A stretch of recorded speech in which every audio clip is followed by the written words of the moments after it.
Hello అండి, నమస్తే. Welcome back to my channel. ఇవాళ వీడియో వచ్చేసి బ్లౌజ్ నెక్ మోడల్ని ఎలా కట్ చేసుకోవాలి, ఎలా స్టిచ్ చేసుకోవాలి అనేది ఇవాళ వీడియోలో షేర్ చేసుకోబోతున్నాను. మీకు ఇక్కడ చూపిస్తున్నాను కదా, ఒకటి వచ్చేసి రిఫరెన్స్ పిక్, ఒకటి వచ్చేసి నేను డిజైన్ చేసిన పిక్ అనమాట. రెండిట్లో మీరు ఇక్కడ చిన్న వేరియేషన్ చూడొచ్చు.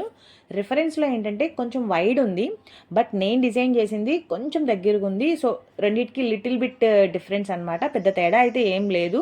రిఫరెన్స్లో ఇచ్చిన దానికి మంచిగా మగ్గం వర్క్ అదంతా ఫినిషింగ్ ఉండడం వల్ల చూడడానికి మంచిగా ఉంది. But same as it is మనం ఈ బ్లౌజ్ మీద డిజైన్ చేసాము. నేను డిజైన్ చేసిన ఫ్యాబ్రిక్ ఏంటంటే ఫ్లోరల్ ఫ్యాబ్రిక్ మీద కొంచెం వెస్ట్రన్ స్టైల్ లుక్ వచ్చేటట్లు మనం ఈ ఫ్యాబ్రిక్ మీద డిజైన్ చేసామన్నమాట. ఛానల్ ఎవరైనా ఫస్ట్ టైం చూస్తున్నట్లయితే సబ్స్క్రైబ్ చేసుకోండి. మ్యాక్సిమం వీడియోని వీలైనంత వరకు కొంచెం తగ్గించి షేర్ చేశాను అనమాట. స్కిప్ చేయకుండా చూడండి, ఎందుకంటే మీరు ఒకవేళ ఈ మోడల్ని స్టిచ్ చేసుకోవాలనన్నా స్కిప్ చేస్తే మీకు ఇంపార్టెంట్ టిప్స్ని కూడా షేర్ చేశాను. అంటే మనం నెక్ని బ్యాక్ సైడ్కి టర్న్ చేసిన తర్వాత హెమ్మింగ్ చేసే ఛాన్స్ లేకుండా డైరెక్ట్గా మిషన్తోనే స్టిచ్ వేసేస్తాము. ఆ స్టిచ్ అనేది ఫ్రంట్ పార్ట్ అంటే మెయిన్ పార్ట్ దగ్గర కనబడదన్నమాట, లైనింగ్కి అటాచ్ చేసుకుంటాము. ఇట్లాంటివి కొంచెం మంచి మంచి టిప్స్, ఆ కప్స్ని పొజిషన్లో ఎలా పెట్టాలి, ఇట్లాంటి టిప్స్ అన్నీ కూడా షేర్ చేసుకున్నాను. మ్యాక్సిమం స్కిప్ చేయకుండా చూడండి. ఒకవేళ ఎవరికైనా బోరింగ్ అనిపిస్తే మాత్రం ఫాస్ట్ ఫార్వర్డ్లో పెట్టైనా చూడండి కానీ స్కిప్ చేయకండి, ఓకేనా? ఇక్కడ నుంచి మన cutting and stitching video continue అవుతుంది. Let's get into video. So ఇక్కడ ఏంటంటే మనకి క్లయింట్స్ ఇచ్చిన రిఫరెన్స్ పిక్ అనమాట ఇది. రిఫరెన్స్ ఏంటంటే మనకి మంచిగా మగ్గం వర్క్తో ఫుల్ వైడ్ వచ్చింది, డీప్ కూడా వచ్చింది. సో ఇప్పుడు మనం దీని ప్రకారము నెక్ మీద డిజైన్ చేస్తున్నాము. అయితే దీనికోసం మనం ఏంటంటే బకరం క్లాత్ అనేది యూజ్ చేసుకోవాలి. క్యాన్వాస్ అని కూడా అంటారు. ఈ క్యాన్వాస్ వచ్చేసి కొంచెం డెలికేట్ ఉంటుందన్నమాట. స్కర్ట్కి యూజ్ చేసే క్యాన్వాస్ కాదు, అంటే స్కర్ట్కి మనం బెల్ట్ పట్టికి యూజ్ చేసే క్యాన్వాస్ కాదు. ఇది కొంచెం పేపర్ టైప్లో చాలా డెలికేట్ ఉంటుంది. అలాంటి క్యాన్వాస్ని ఒకటి తీసుకోవాలి. ఇట్లా వీడియోలో చూపిస్తున్న విధంగా నెక్ వెడల్పు నేను ఇక్కడ 3 ఇంచెస్ తీసుకున్నాను. మరీ ఎక్కువ వెడల్పు తీసుకున్నా అది వైడ్ ఎక్కువ అవుతుంది, అందుకనే నేను నెక్ వెడల్పు 3 ఇంచెస్ తీసుకున్నాను. నెక్ డీప్ వచ్చేసి 7 ఇంచెస్ మార్క్ చేసుకున్నాను. అది మనం కుట్టేసేసరికి 6.5 ఇంచెస్కి వచ్చేస్తుంది అనమాట. సో 7 ఇంచెస్ వచ్చేసి నెక్ డీప్, నెక్ వెడల్పు 3 ఇంచెస్. ఇట్లా మనం ఒక బాక్స్ టైప్లో ఫస్ట్ అనేది డ్రాయింగ్ వేసుకోవాలి క్యాన్వాస్ పేపర్ మీద. ఇలా డ్రా చేసుకున్నాం కదా. ఇప్పుడు ఏంటంటే వీడియోలో ఎలా అయితే ఉందో ఆ నెక్ కర్వ్స్ అదంతా కూడాను పర్టికులర్గా నేను చూస్తున్నాను అనమాట. ఎందుకంటే ఈ నెక్ ప్యాటర్న్ని ఇది ఫస్ట్ టైము ఇట్లా కుట్టడము. చూడ్డానికి నెక్ ప్యాటర్న్స్ అన్నీ ఇలానే ఉన్నా కటింగ్ చేసేటప్పుడు కొంచెము చిన్న చిన్న ట్రిక్స్ ఉంటాయన్నమాట. కొంచెం ఇంచుమించుగా ఇలాంటిదే కుట్టాను నేను వేరేది, బట్ ఇదే ఫస్ట్ టైము. సో నేను ఇక్కడ చూస్తున్నాను ఆ కర్వ్స్కి ఎంత పాయింట్ పెట్టాలా అనేది. పైనుంచి నేను ఇక్కడ 2.5 ఇంచెస్ పెట్టినట్టున్నా 2.5 ఇంచెస్ అనేది మార్క్ చేసుకొని ఆ 2.5 ఇంచెస్ దగ్గర నుంచి పక్కకి ఒక అరెంజ్ మార్క్ చేసుకోండి. పైనుంచి 2.5 చేసుకున్నాం కదా, ఆ అక్కడి నుంచి ఒక అరెంజ్ పక్కకు మార్క్ చేసుకొని ఆ అరెంజ్ దగ్గర వరకు లైట్గా కర్వ్ తీసుకోండి. మరీ లైట్గా తీసుకోండి, మరీ ఎక్కువ తీసేసుకోమాకండి. ఎక్కువ తీసుకున్నా మీకు అక్కడ కర్వ్ అనేది ఎక్కువ వచ్చేస్తుంది అనమాట. అండ్ నెక్స్ట్ వచ్చేసి కింద డ్రాయింగ్ని నేను ఇక్కడ వేస్తున్నాను. మనకి షేప్ రిఫరెన్స్లో ఎలా అయితే ఉందో ఫస్ట్ మనము ఉజ్జాయింపుగా వేసుకుంటున్నాం అనమాట. అసలు షేపు అలానే వచ్చిందా లేదా అనేది ఫస్ట్ ట్రయల్ వేస్తున్నా నేను. సో దానికోసం నేను ఇక్కడ ఫస్ట్ ఒక 2-3 సార్లు ట్రై చేసి ఓకే పర్ఫెక్ట్గా వచ్చింది, యాజ్ ఇట్ ఈజ్ మనకి రిఫరెన్స్లో ఎలా అయితే ఉందో అలానే ఉంది అని మనకు అనిపిస్తుంది కదా, అప్పుడు మనం ఫుల్ డ్రాయింగ్ అనేది వేసుకోవాలి. సో ఇక్కడ నేను అదే ట్రై చేస్తున్నాను అనమాట. పైనుంచి మాత్రం ఒక మెజర్మెంట్, కింద నుంచి వేసేదానికి మెజర్మెంట్స్ లేకుండానే మనం రిఫరెన్స్లో ఉన్న దాన్ని బట్టి ఆ షేప్ అనేది ఆటోమేటిక్గా మనకు వచ్చేస్తుంది. ఆ విధంగా డ్రాయింగ్ వేసుకోవాలి. సో చూస్తున్నారు కదా, ఓకే మనకి పర్ఫెక్ట్ అనిపించిన తర్వాత వేసిన డ్రాయింగ్ మీదే రిపీటెడ్గా ఒకసారి మార్కింగ్ వేసుకుంటే కనిపిస్తుంది అనమాట మనకు కటింగ్ చేసుకునేటప్పుడు. అలా మార్క్ వేసుకున్న తర్వాత డ్రాయింగ్ వేసిన పక్కనే ఒక 1.5 ఇంచ్ గ్యాప్తో మళ్ళీ మనం నార్మల్గా రౌండ్ షేప్లో ఇంకొక లైన్ అనేది మార్క్ చేసుకోవాలి. అది ఎందుకంటే మనకి క్యాన్వాస్ని తిప్పాలంటే ఎక్స్ట్రా క్లాత్ కావాలి కదా. సో దానికోసం ఇట్లా ఒక 1.5 ఇంచ్ వెడల్పుతో ఇలా కటింగ్ చేసేసుకొని పక్కన ఇప్పుడు మనం డ్రాయింగ్ వేసిన ఆ షేప్ ఉంది కదా, ఆ షేప్ని కటింగ్ చేసుకోవాలి. చూడండి యాజ్ ఇట్ ఈజ్ మనకి రిఫరెన్స్లో ఉన్నట్టే వచ్చింది. మీకు ఇంకా వైడ్ కావాలి అని అనుకుంటే నెక్ వెడల్పు 3 ఇంచెస్ పెట్టుకున్నాను కదా, అది జస్ట్ ఒక 1/2 ఇంచ్ మాత్రమే పెంచండి, మరి ఎక్కువ పెంచమాకండి. ఫ్రంట్ నెక్ని బేస్ చేసుకునే బ్యాక్ నెక్ ఉంటుందన్నమాట, అర్థమవుతుందా? సో చూడండి యాజ్ ఇట్ ఈజ్ మనకు అలానే వచ్చింది. ఇట్లా బక్రం క్లాత్ని కటింగ్ చేసేసుకున్నాం కదా. ఇప్పుడు ఈ బక్రం క్లాత్కి తగ్గట్టు మనం ఒక కాటన్ లైనింగ్ తీసుకోవాలన్నమాట. బ్లౌజ్కి యూజ్ చేసే కాటన్ లైనింగ్నే నేను బక్రం క్లాత్కి వెడల్పు పొడుగు చూసుకొని దాని ప్రకారం క్లాత్ని కటింగ్ చేసుకున్నా. సో ఇప్పుడు ఏం చేయాలంటే ఈ లైనింగ్కి ఈ బకరం నెక్ ఉంది కదా, ఈ నెక్ని అటాచ్ చేసుకోవాలి. అయితే మీకు ఇక్కడ బకరం క్లాత్ని ఈ లైనింగ్కి అటాచ్ చేసే ముందు మీరు మెజర్మెంట్ అనేది పెట్టుకోండి. లైనింగ్ క్లాత్కి 2 సైడ్స్ కూడాను 3 ఇంచెస్ లెఫ్ట్ 3 ఇంచెస్ రైట్ అనేది మార్కింగ్ పెట్టుకోవాలి. మార్కింగ్ గుర్తు ఎందుకు ఈ గుర్తు అంటే బకరం క్లాత్ని అటాచ్ చేసేటప్పుడు నెక్ అనేది కదలకుండా, అంటే ఒకవైపు 3 ఇంచెస్ అసలు ఫర్ సపోజ్ మార్కింగే పెట్టుకోకుండా మీరు అటాచ్ చేసేసారే అనుకోండి, అప్పుడు ఎలా వస్తుంది తెలుసా? ఒకవైపు 2.5 ఇంచులకి వస్తే ఒకవైపు 3.5 ఇంచులకి వస్తుంది అనమాట. అది మనకి కుట్టేటప్పుడు మనం అసలుకి షేప్స్ కటింగ్ చేసుకున్నాం కదా, అది ఎలా పడితే అలా వెళ్ళిపోతుంది. సో అలా వెళ్ళకుండా పర్ఫెక్ట్గా 2 సైడ్స్ ఒకే లెవెల్లో రావాలి అని అంటే మనం ముందు క్లాత్ మీద 3 ఇంచెస్ అటు 3 ఇంచెస్ ఇటు మార్కింగ్ చేసుకొని అప్పుడు కుట్టడం అనేది స్టార్ట్ చేసుకోవాలి. సో ఇక్కడ నేను చేసిన మిస్టేక్ ఏంటంటే మీకు ఇక్కడ వీడియో సరిగ్గా కనిపించట్లేదు. యాక్చువల్లీ మొబైల్ వీడియో షూట్ చేసేటప్పుడు అది పోర్టబుల్లోకి వెళ్ళిపోయింది. సో దానివల్ల ఇక్కడ వీడియో కొంచెం కట్ అయ్యింది. కట్ అవ్వడం కాదు, పోర్టబుల్లోది నార్మల్గా రెక్టాంగిల్లో పెట్టాను కదా, దానివల్ల మీకు ఇక్కడ ఇట్లా కనిపిస్తుంది అనమాట. నేను ఇక్కడ ఏం చేయట్లేదు, జస్ట్ ఆ బకరం క్లాత్ని లైనింగ్ క్లాత్కి అటాచ్ చేసుకుంటున్నాను. సో అర్థమైందని అనుకుంటున్నాను. ఓకేనా? ఈ విధంగా చూడండి, ఇట్లా అటాచ్ చేసేసుకున్న తర్వాత లోపల కనిపిస్తున్న ఎక్స్ట్రా క్లాత్ ఉంది కదా, ఆ క్లాత్ మొత్తాన్ని కూడాను ఎడ్జ్ వరకు కటింగ్ చేసుకోవాలి. అలానే మీకు ఇక్కడ బకరం క్లాత్కి అటాచ్ చేసేటప్పుడు అవుటింగ్ లైన్ కూడా చూసుకున్నారా, లైట్గా లోపలికి ఫోల్డింగ్ చేసి స్టిచ్ వేసుకున్నాను నేను. సో ఇదైతే రెడీ చేసేసాను. ఇప్పుడు మనం దీన్ని బాడీ పార్ట్కి అటాచ్ చేసేసుకుందాం. సో దానికోసం ఫస్ట్ ఏం చేయాలంటే నేను ఇక్కడ ప్రిన్స్ కట్ అనేది స్టిచ్చింగ్ చేస్తున్నాను అనమాట. దానికోసం ఇట్లా మనం ముందుగానే లైనింగ్ని ప్రిన్స్ కట్లా కటింగ్ చేసేసుకొని మెయిన్ క్లాత్కి ఈ లైనింగ్ క్లాత్ అనేది అటాచ్ చేసుకోవాలి. అంటే ఆ ముక్కలన్నీ కూడాను జాయిన్ చేసుకోవాలి. చూడండి, ఇక్కడ మెయిన్ క్లాత్కి లైనింగ్ క్లాత్కి ఈ పీసెస్ అన్నీ కూడాను జాయిన్ చేసేసుకున్నాను కదా. ఇప్పుడు ఏం చేయాలంటే 2 సైడ్స్ ఉన్న ఈ పీసెస్ని కూడా ఇలా మనం జాయిన్ చేసేసుకోవాలి. ప్రిన్స్ కట్ మీ అందరికీ తెలిసిందే కదా, అందుకని ఆ ప్రిన్స్ కట్ మెజర్మెంట్స్ అనేవి లేకుండా నేను నార్మల్గా మెయిన్ ఇంపార్టెంట్ మనకి వీడియోలో ఏంటి నెక్ అలానే కప్స్, అందుకని ప్రిన్స్ కట్ మెజర్మెంట్ ఏం చూపించట్లేదు. ఇలా అటాచ్ చేసేసుకోవాలి. మనం మెయిన్ క్లాత్కి బాడీ క్లాత్కి అటాచ్ చేసుకొని సైడ్ ముక్కలను అనేది జాయిన్ చేసుకోవాలి. ఇలా జాయిన్ చేసేసుకున్న తర్వాత అండ్ ఇక్కడ చూడండి, మనము మెయిన్ క్లాత్కి లైనింగ్ క్లాత్కి ప్రిన్స్ కట్ అనేది జాయిన్ చేసుకొని పక్కన పెట్టేసుకోవాలి. ఇప్పుడు నేను ఏం చేస్తున్నానంటే మళ్ళీ ఎక్స్ట్రా లైనింగ్ని కటింగ్ చేసుకున్నా. ఇక్కడ నేను ఇది మళ్ళీ సపరేట్ లైనింగ్ అనమాట. సపరేట్ లైనింగ్ని మళ్ళీ ప్రిన్స్ కట్ మెజర్మెంట్స్ పెట్టుకొని ఇలా మళ్ళీ జాయిన్ చేసుకోవాలి. ఇక్కడ మీరు ఒకటి చేయాలి, మనం ఫస్ట్ మెజర్మెంట్స్తో మనం ప్రిన్స్ కట్ని కటింగ్ చేసుకుంటాం కదా, దానికంటే ఎక్స్ట్రా 2 ఇంచులు వెడల్పు 2 ఇంచులు పొడుగు అనేది మీరు ఎక్స్ట్రా తీసుకోండి క్లాత్ని. ఎందుకంటే కప్స్ని అటాచ్ చేసిన తర్వాత క్లాత్ అనేది పైకి వచ్చేస్తుంది. అందుకని ఎక్స్ట్రా మార్కింగ్స్ తీసుకొని క్లాత్ని మళ్ళీ సపరేట్గా ప్రిన్స్ కట్ చేసుకొని ఇలా ముక్కలు అనేవి జాయిన్ చేసుకోవాలి. అర్థమవుతుంది కదా మీకు? అంటే మనం కప్స్ని స్టిచ్చింగ్ చేస్తే బ్యాక్ సైడ్ డబల్ లైనింగ్ ఉంటుందన్నమాట. ఒకటి వచ్చేసి మెయిన్ క్లాత్కి అటాచ్ చేస్తాము, ఇంకొక లైన్కి మధ్యలో కప్స్ వస్తాయి. ఓకేనా? ఇలా మనం ప్రిన్స్ కట్గా ఒక లైనింగ్ని ప్రిపేర్ చేసేసుకున్న తర్వాత ఇప్పుడు మనం దీనికి కప్స్ని జాయిన్ చేసుకోవాలి. ఇక్కడ చూడండి, నేను కప్స్ని తీసుకున్నాను అనమాట. కప్పు సైజ్ వచ్చేసి 32 అంటే వాళ్ళ bust size 32. So cup size కూడా 32. అయితే ఇక్కడ చూడండి, లైనింగ్కి పైనుంచి షోల్డర్ దగ్గర నుంచి కిందకి 10 ఇంచెస్ మార్క్ చేసుకోవాలి. ఎగ్జాక్ట్గా మనకి బర్స్ట్ పాయింట్ అనేది ఆ 10 ఇంచెస్ దగ్గరే ఉంటుంది. పైనుంచి 10 ఇంచెస్ మార్క్ చేసుకున్నాం కదా.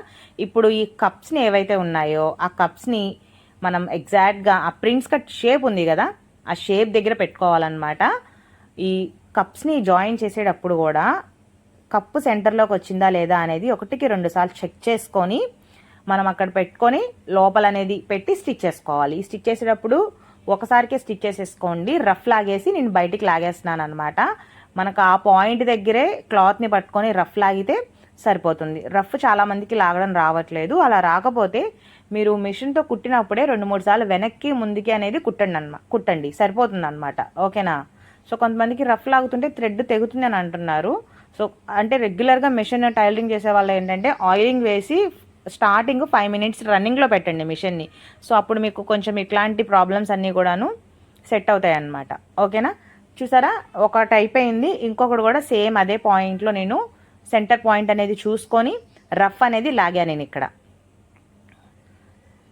సో ఇట్లా లాగేసేసుకున్న తర్వాత ఇప్పుడు దీనికి మనం ఇందాక ప్రిపేర్ చేసుకున్నాం కదా మెయిన్ క్లాత్కి, ఆ క్లాత్కి అనేది అటాచ్ చేసుకోవాలి.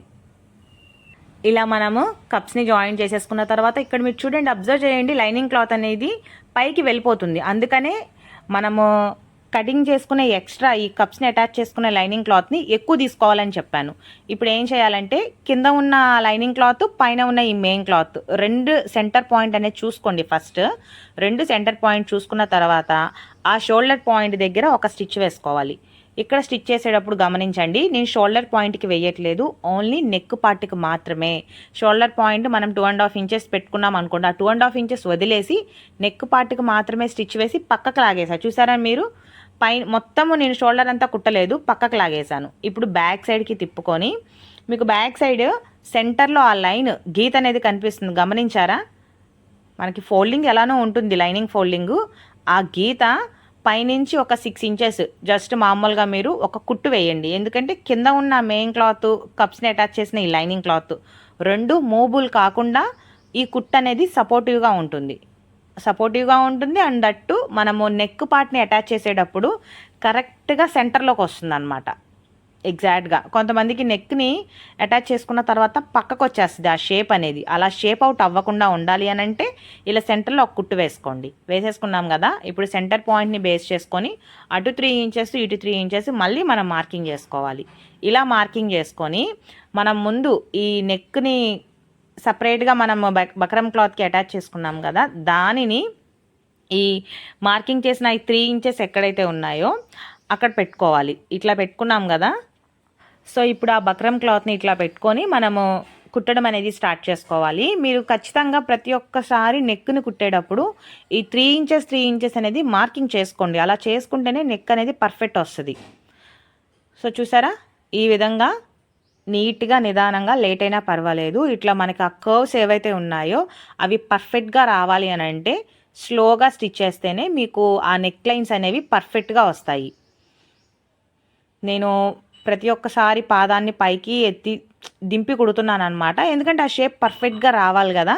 సో అందుకనే ఇట్లా మనం స్లోగా కుట్టుకోవాలి. సో నెక్ని కుట్టేటప్పుడు కూడా మనం పదే చెక్ చేసుకోవాలి సెంటర్ పాయింట్ వస్తుందా లేదా అనేది. మనకి సెంటర్ పాయింట్ ఎగ్జాక్ట్గా ఆ షేప్ దగ్గర వచ్చిందని ఎలా తెలుస్తుందంటే, మనము స్టార్టింగ్లో పైనుంచి కింద వరకు ఒక కుట్టేసాం కదా, అంటే క్లాత్ మోబుల్ కాకుండా సెంటర్ పాయింట్ అది అని తెలియడానికి ఆ కుట్టు దగ్గరికి ఈ బక్రమ్ క్లాత్ సెంటర్ పాయింట్ వస్తే మనకు ఆ సెంటర్ పాయింట్ అనేది తెలిసిపోతుంది అనమాట.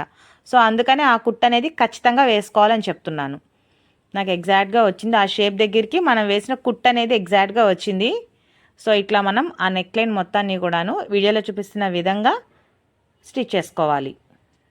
చూడండి, ఇక్కడ స్టిచ్చింగ్ చేసేసాను. ఒకసారి నెక్ని బ్యాక్ సైడ్కి తిప్పాను కదా, ఎగ్జాక్ట్గా మనకి కుట్టు వేసిన దగ్గరికే వచ్చింది. ఇప్పుడు ఏం చేయాలంటే ఈ మధ్యలో కనిపిస్తున్న ఈ మెయిన్ క్లాత్ ఉంది కదా, ఈ మెయిన్ క్లాత్ని మనం కటింగ్ చేసేసుకోవాలి. ఈ నెక్ అనే కాదు, మీరు ఎట్లాంటి నెక్స్ని స్టిచ్చింగ్ చేసినా ఇట్లాంటి టిప్స్ని అనే ఫాలో అవ్వండి. అంటే ప్రతి ఒక్కసారి ఆ నెక్ వెడల్పు దగ్గర మార్కింగ్ చేసుకోవడం, లైనింగ్కి ఈ బక్రమ్ క్లాత్కి అటాచ్ చేసేటప్పుడు మార్కింగ్ చేసుకోవడం, మార్కింగ్ అనేది చాలా ఇంపార్టెంట్ అనమాట. ఇలా సెంటర్లో ఉండే క్లాత్ని కటింగ్ చేసేసుకొని ఇప్పుడు నెక్ లైన్ మొత్తము చిన్న కటింగ్స్ అనేవి పెట్టుకోవాలి. ఖచ్చితంగా ఆ కర్వ్స్ తిరిగే ప్లేస్ ఏదైతే ఉందో ఆ ప్లేస్ దగ్గర కటింగ్ అనేది మోస్ట్ ఇంపార్టెంట్ అనమాట. ఎందుకంటే మనం క్లాత్ని టర్న్ చేసేటప్పుడు ఆ కర్వ్స్ అనేవి పర్ఫెక్ట్గా టర్న్ అవుతాయి. సో నేను ఫస్ట్ ఒకసారి పెట్టాను, మళ్ళీ రిపీట్ ఇంకొకసారి ట్రై చేస్తున్నాను అనమాట. మనం ఎన్ని కటింగ్స్ పెట్టుకుంటే తిప్పేటప్పుడు మనకు అంత ఇబ్బంది లేకుండా పర్ఫెక్ట్గా తిరుగుతుంది. ఓకేనా, ఇట్లా పెట్టేసేసుకున్న తర్వాత ఇప్పుడు ఈ నెక్ని బ్యాక్ సైడ్కి టర్న్ చేసేసుకుంటున్నాను నేను. చూడండి, ఇట్లా మనం ఫింగర్ని యూజ్ చేసి నెక్ని ఇట్లా బ్యాక్ సైడ్కి పూర్తిగా ఒకేసారి టర్న్ అవ్వదు. సో మనం కుడుతూ ఉంటే అది ఒక చేత్తో కుడుతూ ఉంటే ఇంకో చేత్తో టర్న్ చేసుకుంటా స్టిచ్ చేసుకోవాలి. ఇక్కడ చూడండి, నేను పూర్తిగా టర్న్ చేయడానికి ట్రై చేశాను, బట్ అది అవ్వలేదు. సో మీరు అలా డిసప్పాయింట్ అవ్వకుండా ఫస్ట్ స్టార్టింగ్ కుట్టేటప్పుడు కొంచెం కర్వ్ అనేది బయటికి వచ్చిన తర్వాత మీరు కుట్టడం అనేది స్టార్ట్ చేసేసేయండి. నెక్స్ట్ కుడుతూ ఉంటే మనకి ఇంకా ఫింగర్స్తో సెట్ చేసుకోవాలన్నమాట. ఆ క్లాత్ని లోపలికి వెళ్ళేటట్లు చూసుకొని ఇట్లా మనం ఆ షేప్ బయటకు మంచిగా తీసి ఇట్లా మనం సెట్ చేసుకుంటే ఆ షేప్ అనేది మంచి పర్ఫెక్ట్గా వస్తుంది. ఓకేనా. సో నేను ఇక్కడ ఆల్మోస్ట్ నెక్ మొత్తాన్ని స్టిచ్చింగ్ చేసేసుకున్నాను. నిదానంగా ఆ బక్రమ్ క్లాత్ని బ్యాక్ సైడ్కి టర్న్ చేసి పర్ఫెక్ట్గా షేప్ వచ్చేటట్లు స్టిచ్చింగ్ చేసుకున్నాను అనమాట. చూసారా, ఎగ్జాక్ట్గా మనకి 2 సైడ్స్ ఒకేలా వచ్చాయి షేప్స్ కూడా. ఇప్పుడు ఏం చేయాలంటే బ్యాక్ సైడ్కి టర్న్ చేసేసుకొని కింద ఉన్న మెయిన్ క్లాత్ని సైడ్కి తీసేసాను నేను. అండ్ ఇక్కడ లైనింగ్ క్లాత్కి ఈ నెక్ ప్యాచ్ అనేది స్టిచ్చింగ్ చేసుకుంటున్నా. ఇక్కడ మనకి కప్పు అడ్డం వచ్చింది, అంటే బ్యాక్ సైడ్ ఆ హెమ్మింగ్ చేసే మెయిన్ క్లాత్ అటాచ్ చేస్తుంటే కప్ అడ్డం వచ్చింది. మనకి కప్ ఏంటంటే ఎలా అయినా మూబుల్ చేసుకోవచ్చు కాబట్టి ఆ కప్ని నేను హ్యాండ్తో కొంచెం పక్కకి తీసి ఆ క్లాత్ మీద స్టిచ్ పడేటట్లు కుట్టాను అనమాట. మీకు అక్కడ కప్స్ అడ్డం వస్తున్నాయి కదా, కుట్టడం అవ్వట్లేదు అని అనమాకండి. కప్స్ అనేవి ఇన్విజిబుల్, అంటే లైక్ ఎలా అంటే మనం ఎటువైపు మూవ్ చేస్తే అలా మూవ్ అయిపోతాయి అనమాట. సో దాన్ని అట్లా మనం పక్కకి తీసి దానికి ఇట్లా స్టిచ్చింగ్ చేసుకోవాలి. సో ఇలా స్టిచ్చింగ్ చేయడం వల్ల ఏంటంటే హెమ్మింగ్ చేసే పని ఉండదు, మనం స్టిచ్చింగ్ తొందరగా అవుతుంది. అండ్ దట్టు మెయిన్ వైపు కనబడకుండా లైనింగ్ వైపే ఉంటుంది కుట్టు. ఇప్పుడు కప్స్ని నేను యాజ్ యూజువల్గా దాని ప్లేసెస్లో దానికి సెట్ చేసేస్తున్నాను అనమాట. ఓకేనా. అండ్ నెక్స్ట్ ఇప్పుడు చూడండి ఒకసారి, ఇలా మనము ఫ్రంట్కి టర్న్ చేసేసుకున్నాం అనమాట. ఇప్పుడు ఈ మెయిన్ క్లాత్కి కింద ఉన్న లైనింగ్ ఉంది కదా, ఆ లైనింగ్కి సైడ్ జాయింట్స్ అనేవి స్టిచ్చింగ్ చేసుకోవాలి. అంటే మెయిన్ క్లాత్ ఎలా అయితే ఉందో, మెయిన్ ఫ్లోరల్ ఫ్యాబ్రిక్ ఎలా అయితే ఉందో, కింద మనం లైనింగ్ ఎక్స్ట్రా, నేను అందుకే వీడియో స్టార్టింగ్లో చెప్పా, మెయిన్ క్లాత్ కంటే మనం కప్స్ని అటాచ్ చేసే లైనింగ్ క్లాత్ ఎక్స్ట్రా 2 ఇంచులు వెడల్పు 2 ఇంచులు పొడుగు కటింగ్ చేసుకోవాలి అని. సో ఇందుకే అనమాట. ఇప్పుడు ఈ మెయిన్ క్లాత్కి లైనింగ్ క్లాత్కి అటాచ్ చేసేసుకొని సైడ్ ఎక్స్ట్రా మనకి ఎంత ఫ్యాబ్రిక్ ఉన్నా ఇంకా ఏం వరి అవసరం లేదు, అది కటింగ్ చేసేసుకోవటమే. ఇక్కడ మనం కుట్టేటప్పుడు కూడా కింద ఉన్న కప్స్కి జాయిన్ చేసిన క్లాత్ని మీరు లోపల చూస్తున్నట్లయితే ముడుచుకుపోతున్నట్టు అయిపోతుంది అనమాట, ఆ కప్పు ఉండడం వల్ల ఆ ప్లేస్లో. సో దాన్ని మనం నిదానంగా హ్యాండ్స్తోనే బయటికి లాగి స్టిచ్చింగ్ చేసుకోవాలి. ఒక పక్కన కింద ఉన్న లైనింగ్ని లాగుతున్నా నేను, అండ్ ఇంకొక పక్కన పైన కనిపిస్తున్న ఈ మెయిన్ ఫ్యాబ్రిక్ని కూడా లాగి కుడుతున్నాను అనమాట. అంటే మంచి పర్ఫెక్ట్ వస్తుంది. అలా లాగకుండా కుట్టేస్తే కింద ఉన్న లైనింగ్ పైకి వెళ్ళిపోతున్నట్టు ఉంటుంది. ఇలా మనం మొత్తము స్టిచ్చింగ్ చేసేసుకోవాలి. ఇలా మొత్తం అటాచ్ చేసేసుకున్న తర్వాత మీకు సైడ్ ఎక్స్ట్రా మీకు లైనింగ్ ఫ్యాబ్రిక్ కనిపిస్తుంది. ఆ లైనింగ్ ఫ్యాబ్రిక్ని నీట్గా ఎడ్జ్ వరకు కటింగ్ చేసేసుకుంటే అంతే, ఇంకా ఫినిష్ అయిపోయినట్లే. ఇంకా దీనికి చిన్న పని ఉంది, కింద మనకి నడుం పట్టి దగ్గర ఇంకొక క్లాత్ని అటాచ్ చేసుకోవాలి. అది చేసేస్తే ఫ్రంట్ పార్ట్ అంతా 100% కంప్లీట్ అయినట్టే. సో దానికోసం నేను ఇట్లా లైనింగ్ క్లాత్ని ఒక 1.5 ఇంచ్ వెడల్పున లైనింగ్ క్లాత్ని తీసుకొని కింద మనకి వేస్ట్ ఉంటుంది కదా, ఆ వేస్ట్ దగ్గర ఇలా మనం జాయిన్ చేసుకోవాలి. మీకు కావాలని అనుకుంటే ఈ అటాచ్ చేసిన తర్వాత బ్యాక్ సైడ్కి తిప్పుతాం కదా, హెమ్మింగ్ అయినా చేసుకోవచ్చు. బట్ హెమ్మింగ్ చేస్తే నీట్గా ఉంటుందన్నమాట ఫినిషింగ్. నేను ఇక్కడ హెమ్మింగ్ చేయట్లేదు, డైరెక్ట్గా నేను స్టిచ్ వేసేసుకుంటున్నాను. సో ఈ రెండు వద్దు, ఒకటే టైంలో పని అయిపోవాలి, ఫినిషింగ్ నీట్గా ఉండాలి అని అనుకుంటే కింద పైపింగ్ వేసేసుకోండి. సేమ్ పైపింగ్ వేసినా అదే టైం పడుతుంది, ఇట్లా మనం ముక్కను తిప్పినా సరే అదే టైం పడుతుంది. ఓకేనా. సో వీడియో మీ అందరికీ అర్థమైందని అనుకుంటున్నాను. వీడియో నచ్చితే లైక్ చేయండి. ఇట్లాంటి మరిన్ని ఇంట్రెస్టింగ్ వీడియోస్ కోసం ఛానల్ని కూడా సబ్స్క్రైబ్ చేసుకోండి. సో మీ ఫీడ్బ్యాక్ అనేది కమెంట్ రూపంలో తెలియజేస్తారని అనుకుంటున్నాను. రేపు మళ్ళీ ఇంకొక వీడియోతో మీ ముందుకు వచ్చేస్తాను. Until then keep watching. Bye.